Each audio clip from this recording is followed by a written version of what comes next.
as his slave or his servant. Because this is the highest grade of honor, to be the best servant, the best slave to Allah subhanahu wa ta'ala.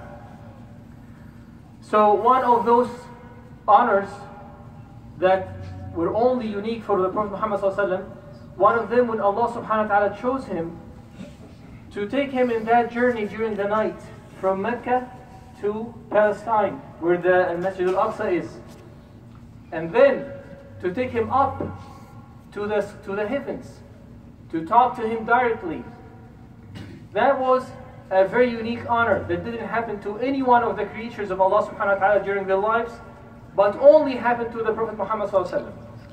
When Allah subhanahu wa ta'ala spoke about this unique honor that He gave to His Prophet, He said in the Quran, سبحان الذي أسرى بعبده ليلا من المسجد الحرام إلى المسجد الأقصى الذي باركنا حوله لنريه من آياتنا.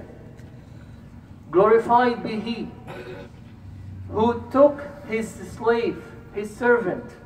Allah is talking about who? About Rasulullah sallallahu alaihi wasallam. And talking about him in which context?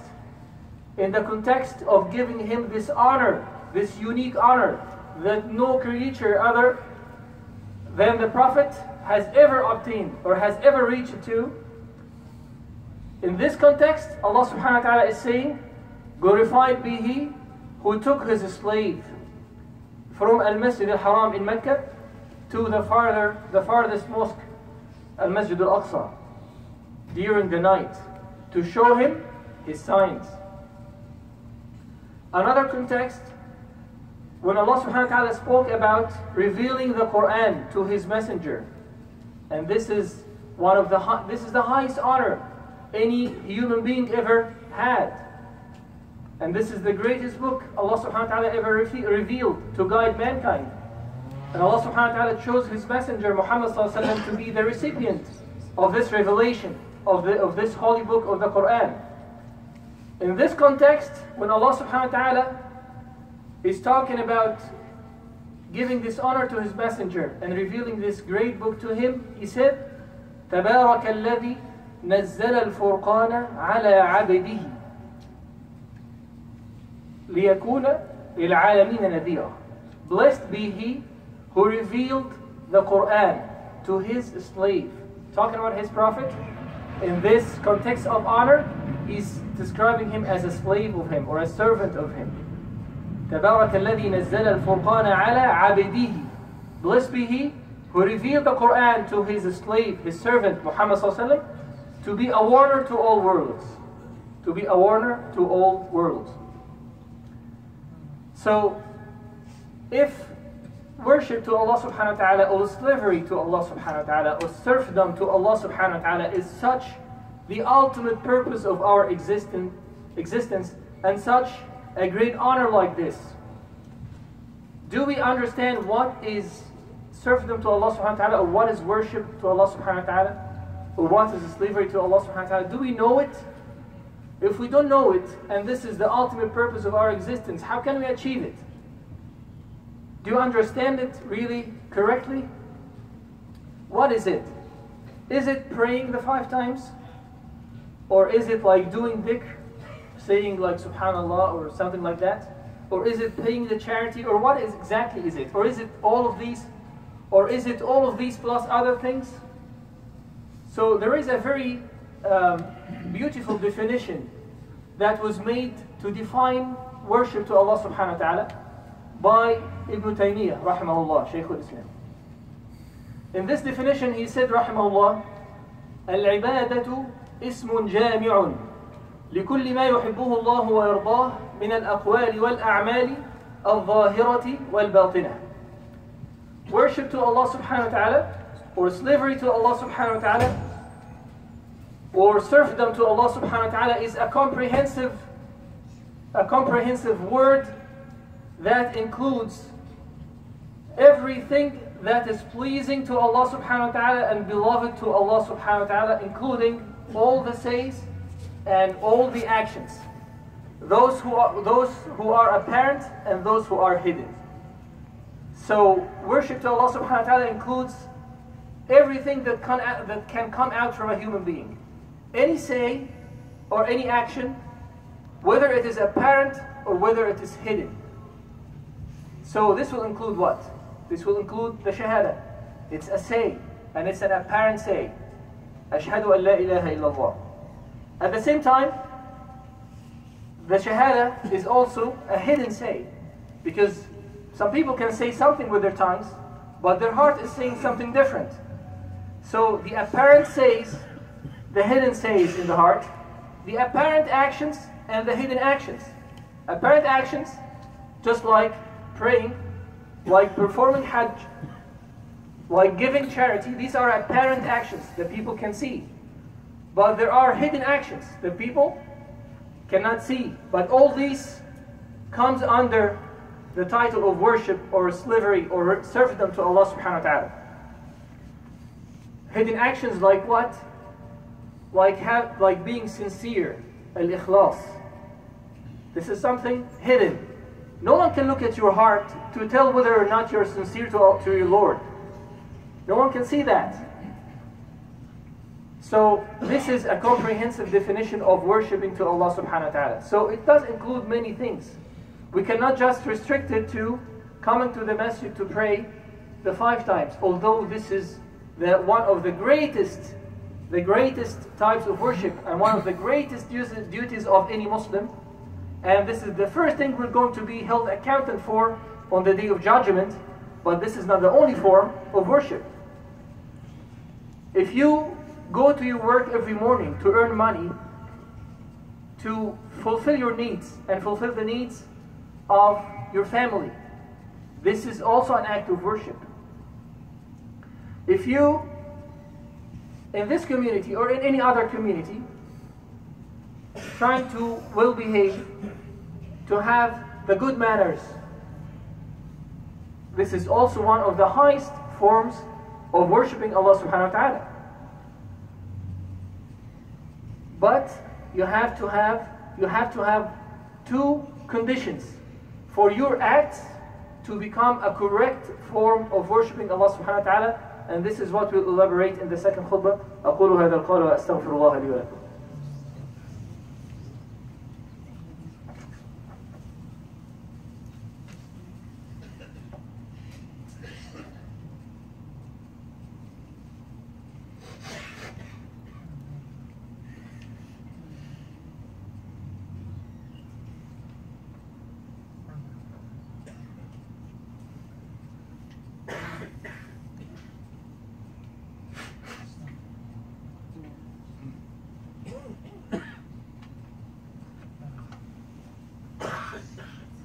الحمد لله رب العالمين له الحمد الحسن وله الثناء الجميل وأشهد أن لا إله إلا الله وحده لا شريك له يقول الحق وهو يهدي السبيل وأشهد أن محمدا عبده ورسوله اللهم صل على محمد وعلى آل محمد كما صليت على إبراهيم وعلى آل إبراهيم إنك حميد مجيد وبارك على محمد وعلى آل محمد كما باركت على إبراهيم وعلى آل إبراهيم إنك حميد مجيد.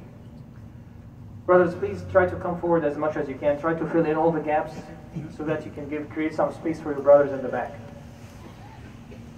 So we're talking about how to define worship to Allah subhanahu wa ta'ala and slavery to Allah subhanahu wa ta'ala and serfdom to Allah subhanahu wa ta'ala. Please try to fill the space. There are still some spaces in the lines. Just try to create room for your brothers in the back. And as we said, this is the ultimate purpose of our existence. And it will be so miserable if someone doesn't understand or doesn't know the ultimate purpose of his existence. This will be so miserable. So, there are 3 main pillars of worshipping Allah subhanahu wa ta'ala. If one of them is absent, then your worship to Allah subhanahu wa ta'ala is broken. The status of worship to Allah subhanahu wa ta'ala is broken.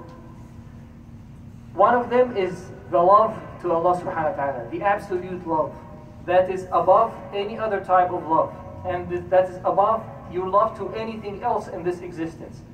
Above your love to your children, above your love to your parents, above your love to your spouse, above your love to money, or to your house, or to anything in this existence.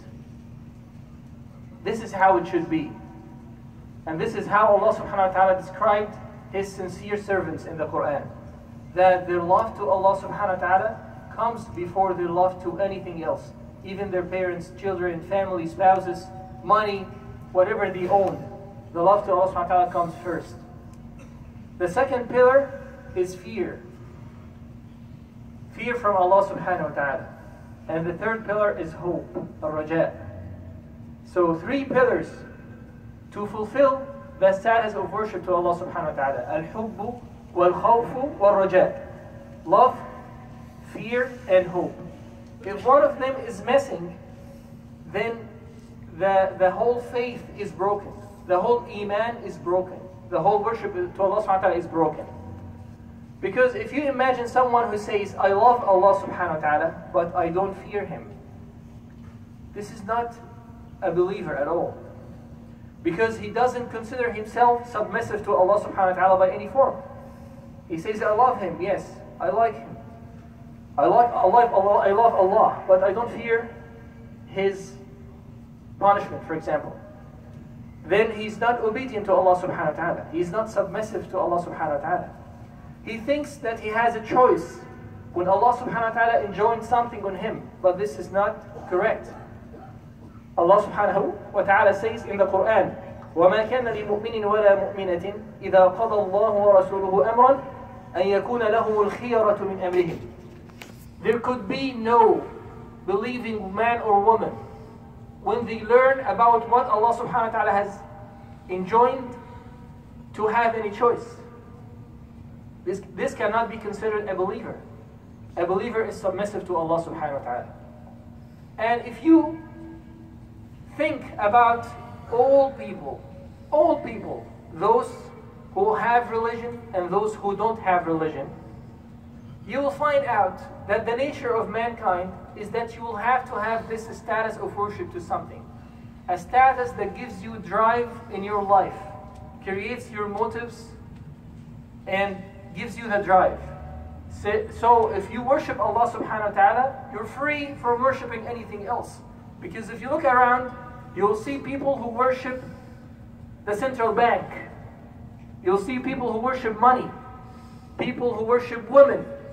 People who worship their lusts and everything else. This is what gives them drive in life. This is what gives them motive.